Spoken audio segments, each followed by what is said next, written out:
welcome to EURACTIV's Agrifood podcast. I'm Julia Dahm. I'm Natasha Fitz. And I'm Gerardo Fortuna. And here's your weekly update on all things agriculture and food in the EU from EURACTIV's Agrifood news team. This week, celebrating European food and sustainable food systems.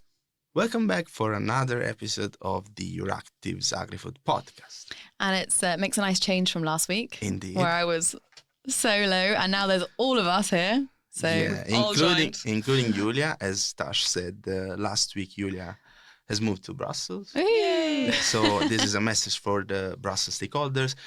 Just don't bother us only. You have our mail now, so let's share this burden. I'm joking, of course. Feel free to contact us. But yeah, Julia is now particularly on board here in Brussels. So yeah, very happy to be in the room. Yeah, and also, today we're going to talk about two modest proposals, let's say, because tomorrow is Europe Day. Woo! It's an important day. I think it's true. Do you remember that we had these sound effects? I think we should have one button that just plays European anthem. Yeah, we should, yeah. I still like the natural effects, like... the spontaneous. Yeah, the one that we... Still probably not going to sing an anthem. That's a bit far, isn't it? But what is Europe's Day? It marks the anniversary of the historic Schuman Declaration. So we know that Robert Schuman is a founding father of the EU, and there was this declaration in 1950,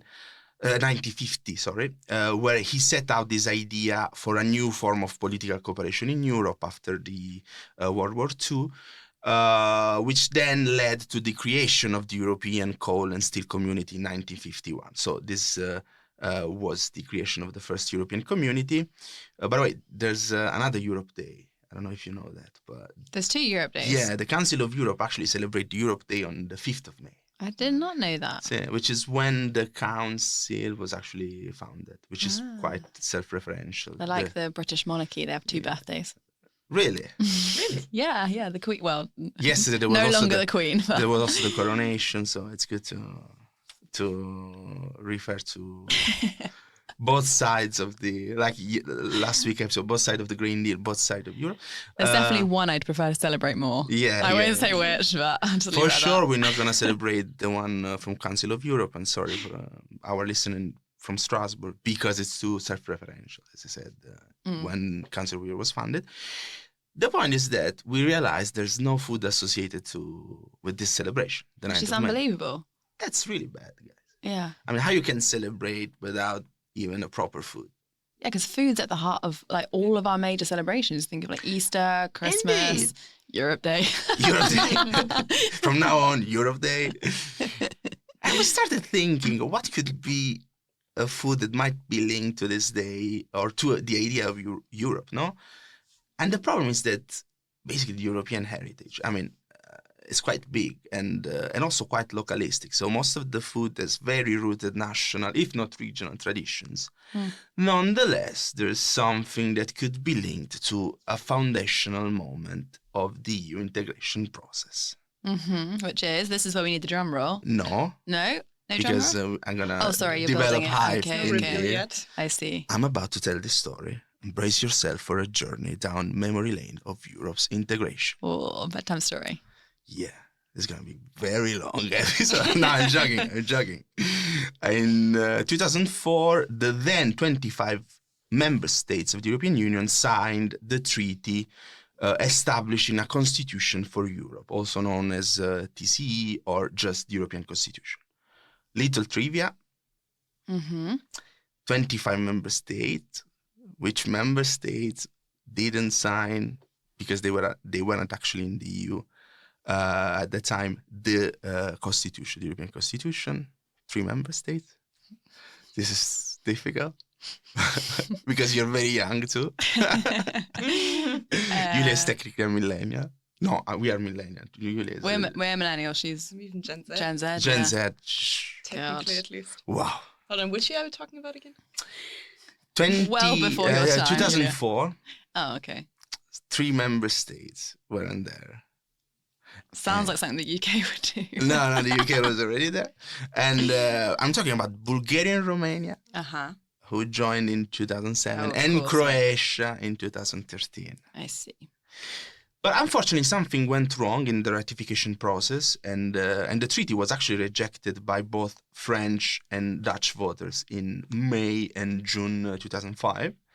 So this European Constitution was actually downgraded to an update of both the Maastricht Treaty, which was signed in 1992, and the Treaty of Rome from 1957. So the Reformed Treaty signed in 2007 was basically a merger of these two treaties. And as I said before, it was a downgrade. For instance, any strong reference to European symbols or European values was scrapped after this failure of getting approved in referendums in France and the Netherlands. Because of this reason, just to make an example, the External Relations Commissioner, the reference to an External Relations Commissioner was scrapped because it was, it sounded like foreign affairs ministers. And this is something that the member state didn't want to give up. And it's also the reason why we have this mysterious high representative role. Borrell at the moment is the foreign affairs commissioner. Which sounds like a title that could be from Game of Thrones. Yeah, the high representative. Indeed. And it was also, this is actually interesting because we are about to create a new symbol in Europe, but it was scrapped apart. It's very humble today. Yeah, I know. It was scrapped the part that would have created these European symbols in the EU treaties.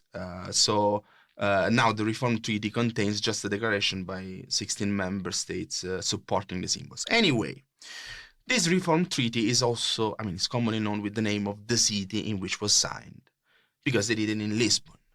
Mm-hmm. Now, why they did it in Lisbon, I was quite of a random choice. It's just because there was it's beautiful there, to be fair. Yeah. The Portuguese presidency was the one, the rotating presidency at that time, and they picked the nicest venue that they have. But here comes the first surprise: the Lisbon Treaty wasn't actually signed in Lisbon. What? That is a misnomer if I've ever heard one. You heard me. It was in the Lisbon municipality, but it's actually in the parish of Belém. Okay. It's a bit like, Well, fair enough. The treaty of somewhere near Lisbon it's not got the same ring, has it? Indeed. It's not the same vibe. And also Lisbon is quite of a recognized brand everywhere in Europe and in the world too. So, of course, the presidencies always try to pick the best place to host a big event. I think the French presidency picked Versailles for some months ago for their European Council when they were dealing with the Russian sanctions and so on. And of course, the Portuguese presidency picked the Mosteiro dos Jerónimos, which is a monastery of Hieronymite monks. Yeah. Yeah. Which is very important for the Portuguese history, because it was the burial place for the Portuguese royal dynasty, and also it was erected quite close the launch point of Vasco da Gama first journey. So it's about also the history of Portuguese as explorers. No, it's also a UNESCO World Heritage. Super beautiful. If you haven't. Do you work for the? Yeah. But there's another reason why this monastery is famous in the world, and it's because these monks. I'm not gonna say again the order. But these monks created, before the 18th century, the secret recipe of a world-known tart pastry, which is the pastel de nata. Whoa. Or pastéis de nata. Okay. Everyone actually have tasted the pastel de nata. Maybe not everyone. I feel like I was quite late to the game. Interesting. Yeah, I have had one, but I think I first tasted it within the last 2 or 3 years. Yeah, and me not too. before. Interesting. Me too, Interesting. yeah. Interesting. In Brussels, I think I had my first in Brussels, because in nata. Brussels there's a very strong Portuguese community. There is, yeah. And it's very tiny, like custard tart.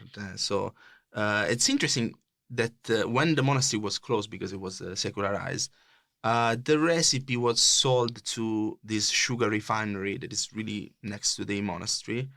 And there is still today the original Fábrica de Pastéis de Belém, which they keep the original recipe apparently in a secret room.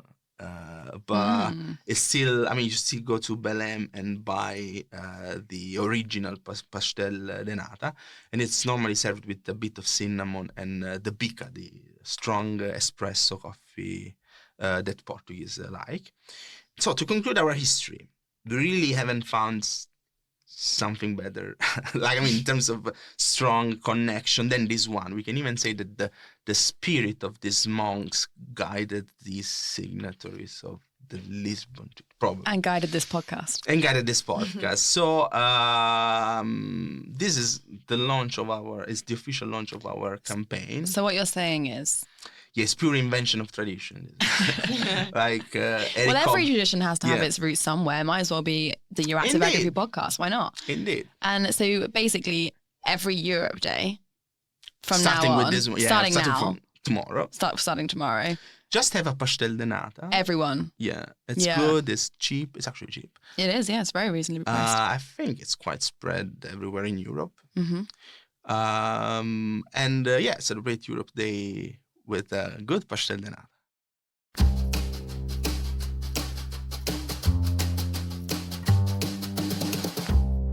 So we've talked about the Europe Day, so let's zoom out of the calendar a bit, and we're going to talk about a European year next.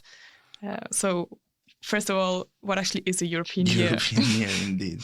I don't know when it started, but for instance, this year is the European Year of Skills. Yeah. Very mysterious. It's just one syllable, and then you can make of it what you will. Yeah, indeed. It's very catchy. Basically, the commission kind of, elect 1 year, the current year, and it dedicated to a certain topic. Kind of a theme for the year. Like, for instance, I remember during COVID, it was European Year of Trains with people that were basically... It happened. We're not making jokes about it. And for instance, the European Year of Skill was announced in during the annual speech of von der Leyen, the State of the Union, in Strasbourg in September. And there's actually an actual trilogue. Like it's a political proposition it's a legislative proposal from the Commission, and the two lawmakers have to agree on that. And so imagine you planning your birthday, and with your friends first up, you have to agree what should be the theme for the birthday party. Everyone has to vote. You have to have talks. Yeah. But there's one of your friends that has the power to propose it, So everyone, in every circle of friends, we have a commission, we can say. Tell us in the comments, who in your circle of friends is the commission?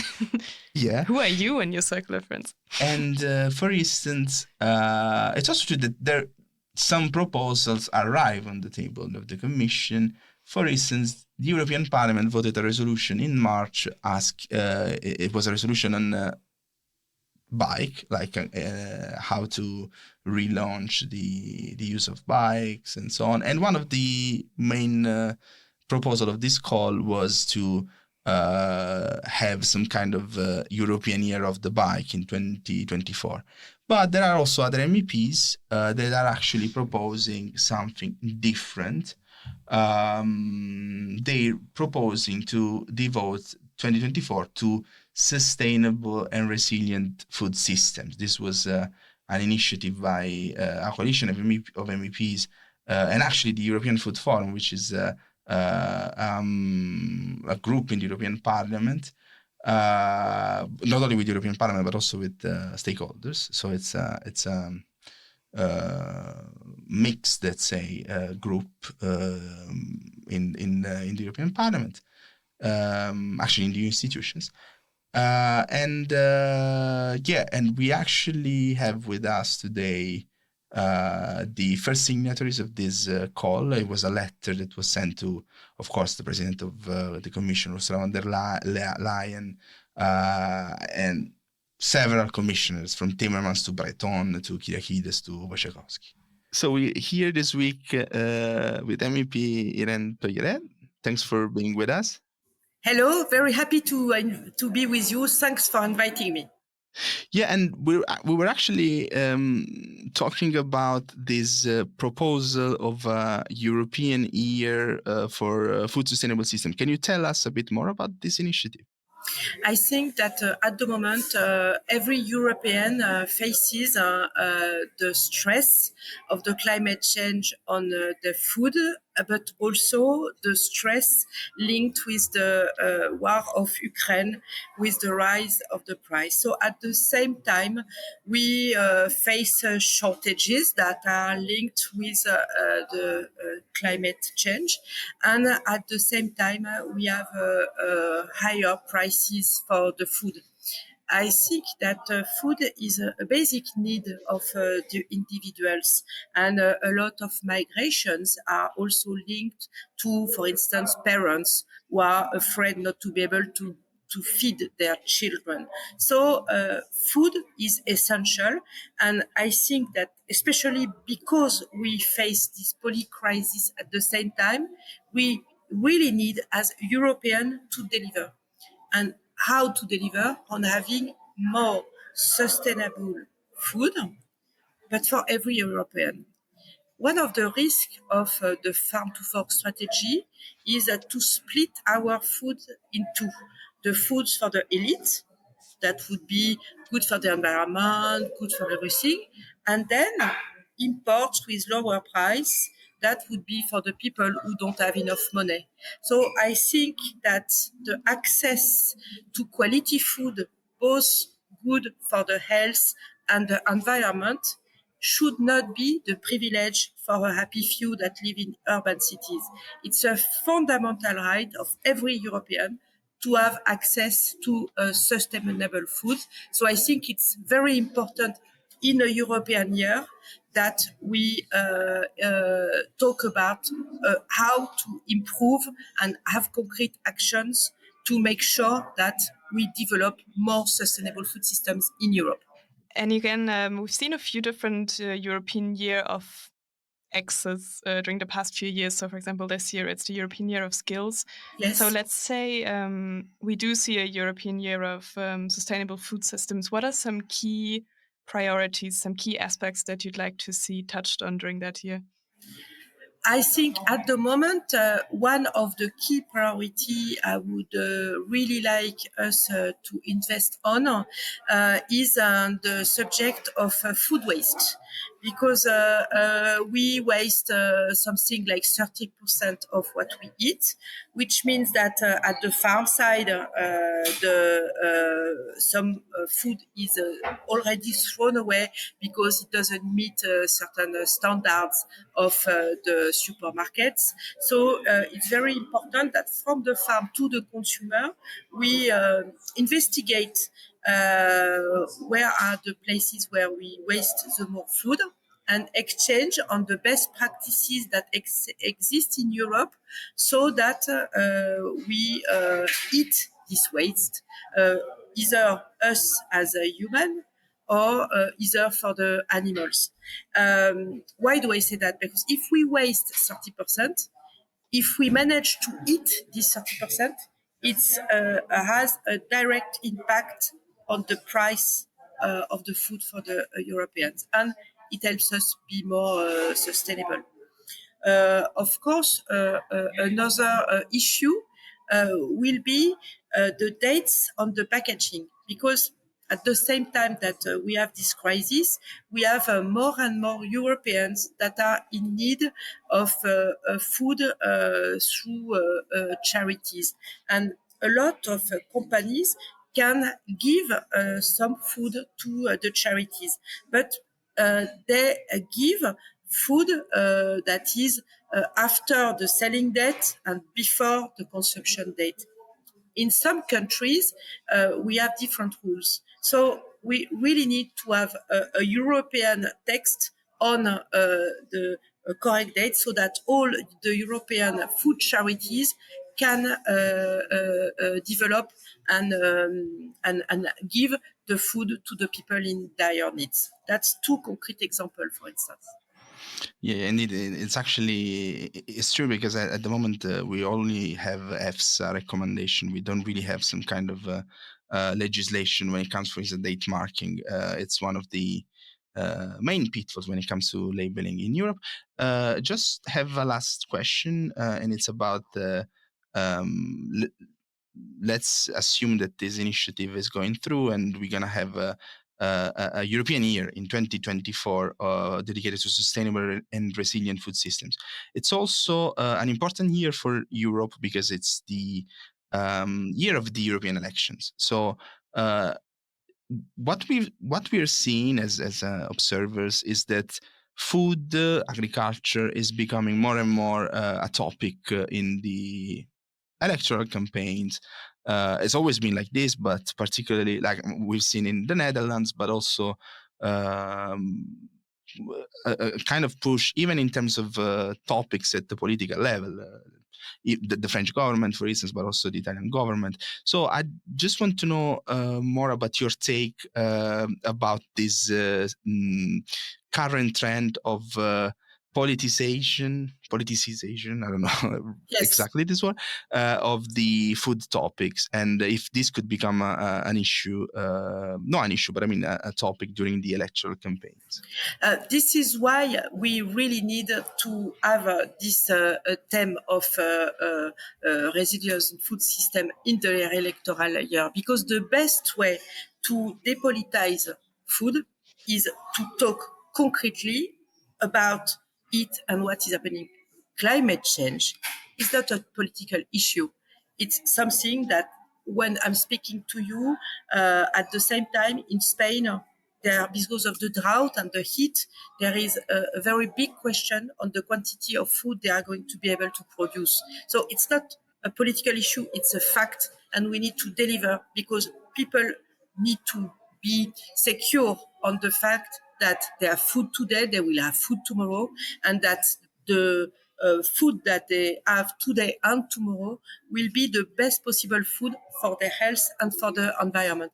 We need to secure, and this is the role of the European Union to lead the world on that. Because when we talk about food, we will talk also about adaptation. For instance, maybe some things that we eat at the moment, we will not be able to cultivate them in 5 or 10 years. So maybe there are replacement foods that we can grow at the same place. For instance, some fruits that are grown in the south of Europe, maybe we will need to grow them in the north of Europe. So all this exchange on what is happening, what are the good things and what are the risks, I think it's the best way to depolitize food. So the European Year of Sustainable Food System, with very concrete actions and exchanges on how to have organic, local vegetables in the school for my kids. And make tastings of European pasta or a contest of European sausages.